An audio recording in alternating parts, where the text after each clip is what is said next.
This narrow piece right here is the most important part of this entire build. I have some extra plywood and nowhere to put it, so I'm building a storage cart that is different than anything you've ever seen. I'll also show how I store scrap wood and longer boards in my small shop, and these solutions may surprise you. First, let's tackle the plywood storage problem. The issue with a lot of the storage carts out there for plywood is they're too big. My shop is pretty small and I'm just a hobby woodworker, so I don't ever have extra sheets of 4-foot by 8-foot sheets of plywood, or even pieces that are close to that in my shop. Generally, when I'm buying plywood for a project, I buy what I need and use almost all of it. So I'm building a much more compact plywood cart which stores 2-foot by 4-foot sheets of plywood, or slightly larger or smaller pieces, because after a project, those are the sizes that I have extra sheets of. In just a minute, I'll talk about why that narrow piece at the beginning of the video is so important, but I'm lining up where to install that piece on the cart bottom right now. I'm using glue and screws because I'm a bit of an overbuilder, and this piece is going to be really important for this cart. The issue I had when I started out in my small shop, and other small shops that I've seen with lumber storage, is, speaking from my own experience, I did not prioritize lumber storage. I focused on buying tools, storing those tools, building shop furniture, building projects, and that's all fantastic, but if you don't prioritize where to store the lumber, it can cause your shop to be really cluttered, disorganized, and distract from productivity and actually building the projects, and just make it less enjoyable to be in the shop. Like with almost all of my shop furniture, I throw some casters on there so I can make my furniture mobile. Having the option to move my furniture around is just really nice when I'm working on certain projects, especially larger projects. This narrow piece right here is the most important part of this entire build. This piece is going to even out the weight when we store plywood on this cart. Without this piece, all the plywood would be leaning to one side, making this cart a little more tippy. So now with this piece, we'll be able to lean half the plywood onto one side of the cart and half the plywood onto the other side. It will help keep the weight balanced and easier to move around in the shop. That was the thing I thought the most about when designing this cart, is how to actually store the plywood. Because this is a narrower cart, I thought if I leaned all the plywood on one side that it would get a little tippy, so I think this will enhance the cart a lot. And I'll show you exactly how it works at the end of the build. Because I like to use every part of the buffalo, that was actually the first time I've ever used that phrase, I had a little plywood left after I designed the initial cart, so I decided to add a little more storage in kind of a unique place. For this project and almost all of my shop furniture projects, I'm using birch plywood, and you can tell that it's birch because of the way it is. I really scoured the internet looking for a more compact plywood storage solution, and I just couldn't find one, and I said, good, I'll make my own. Other ways that people fail at storing their lumber products is leaning plywood against the wall like I've been doing. The plywood can bow under its own weight. And in terms of scraps, using a bucket is really no good because it turns into a black hole of scraps and it's really hard to find anything useful. I know this is really going to help declutter my garage in terms of plywood, but I also have some ideas about how to organize my garage to give it a lot more space and just make it more organized so my wife and kids can get in and out of our car a lot more easily. See, I have a 1-car bay in our 3-car garage, but a lot of times my woodworking stuff overflows into the non-woodworking parts of the garage. So be prepared for a bit of a transformation. If you have plywood taking up a bunch of unnecessary space in your garage or your shop, I did make plans for this cart, which I'm calling the Mighty Plywood Cart because it's small but mighty. And I'll put a link to those plans in the description below. And all of my workshop furniture plans can be found on my website, thomascustomwoodworks.com.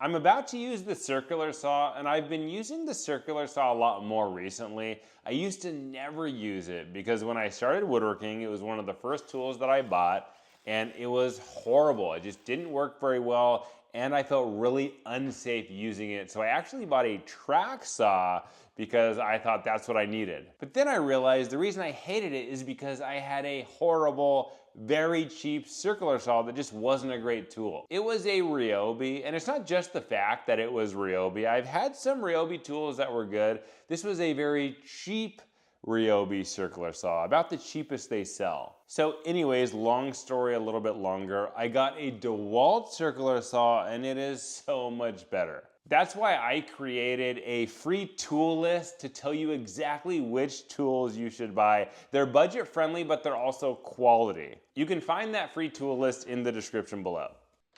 I couldn't find my pocket hole jig clamp, so I tried to use my trigger clamp, and this happened. It didn't work so well. Look what I found.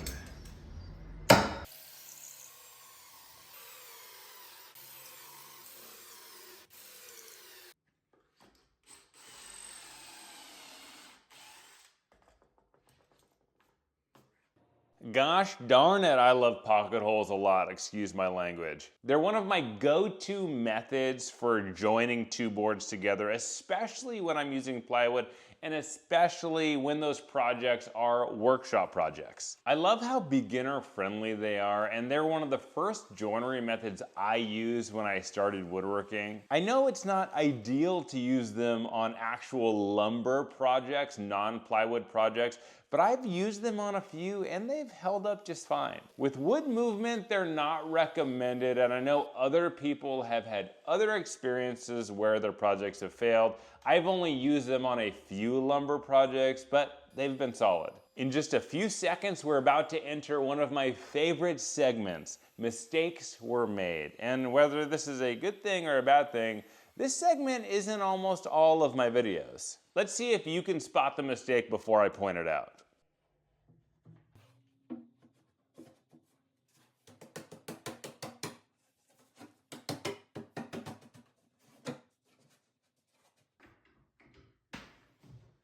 Of course, I put it in backwards. Why wouldn't I put it in backwards? I kind of did you dirty there because this back piece could have been put in either way. The joint would actually be stronger the first way, but I wanted the cart to look a little nicer from the outside, and this is not a load-bearing piece, so I wanted to hide the pocket hole screws slightly by putting them on the inside.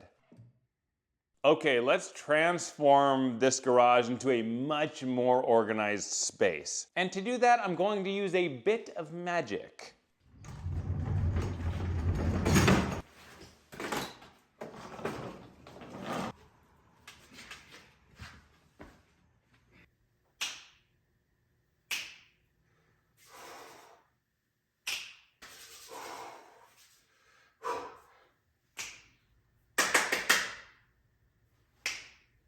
I know you may think that was dumb, but just so you know, unlike every other time you see that in videos, I actually can do magic. That was actually magic. Tell your friends. Okay, let me show you exactly how I store my plywood in this cart so the weight of the plywood is evenly distributed.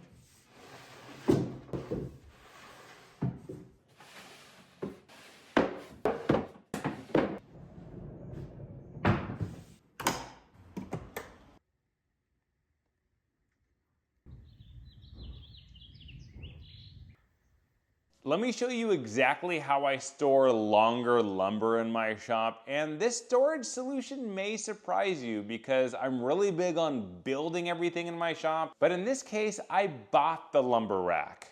Hey, hello there. This is my lumber rack. This is my preferred way to store really long pieces of lumber, and I've spaced out this rack so the rack is a total of 8 feet wide, so you can easily store 9 or 10 feet boards.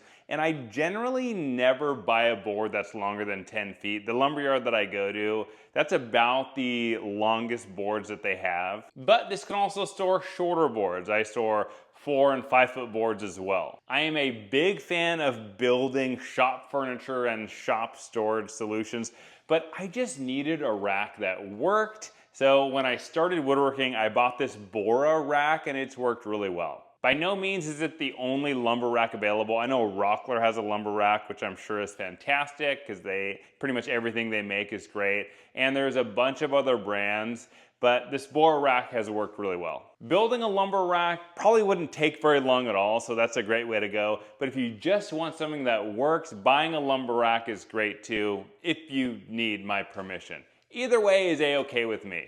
I don't know why I did the two. Moving on. We all have scrap wood from various projects, which includes me, of course, and this is actually pretty good. I've seen other shops that have quite a bit more scrap wood.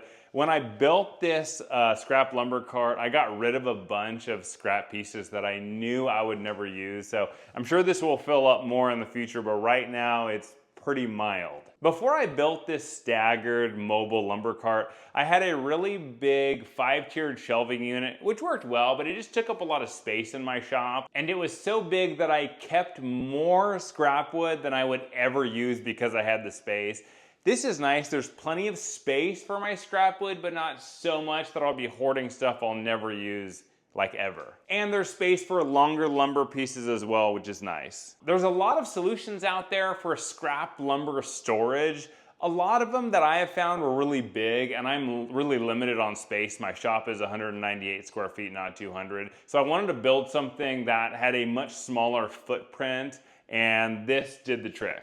I also have plans for this mobile lumber cart. If you're interested, I'll put a link in the description below. Whatever you decide to do with your plywood, long lumber, or scrap wood storage, just be intentional and be mindful of space. If you give yourself too much space, you'll probably keep more than you need, but you gotta have something. And I'm sure there are things you could buy, storage solutions you can buy out there, but I am more partial to building it myself because I have a lot of fun building shop furniture projects, and a lot of them are pretty easy. And if you want to see exactly how I built this mobile lumber cart, I'll put that video right here. I'll see you over there.